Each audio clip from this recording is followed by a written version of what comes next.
Debbie was missing for 6 years.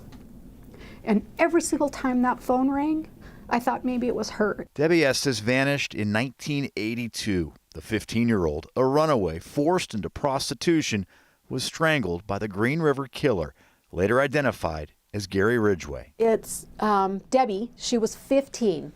She's 15 forever. Debbie's picture is now with her sister in Olympia, where State Representative Jenny Graham serves in part in her sister's memory. She's always with me. Her Bible is with me on the house floor. I took my oath with that Bible. And I love her, and I miss her. And, you know. Shame on you, Gary Ridgway. Graham spoke at Ridgway's 2003 sentencing after he admitted to killing Debbie and 48 other women. But I can take Debbie's life, death, and the love that I will always have for her and try to make things better for someone else. Graham says she's still fighting for others, and that's why she opposes eliminating the death penalty. Gary Ridgway cooperated with detectives so prosecutors would sentence him to life without parole instead of the death penalty.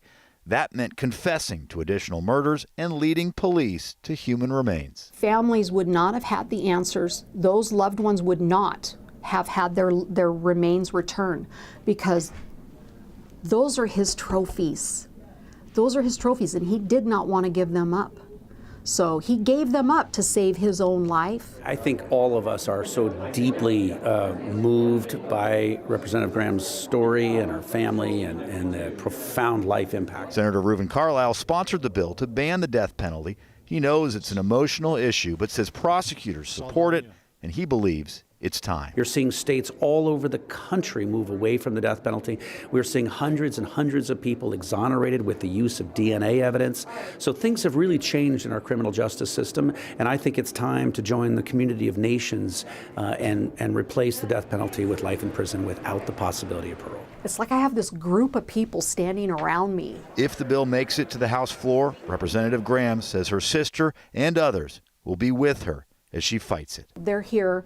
I don't believe that they've gotten justice. I do believe that their deaths need not to be in vain. Drew Mickelson, King 5 News.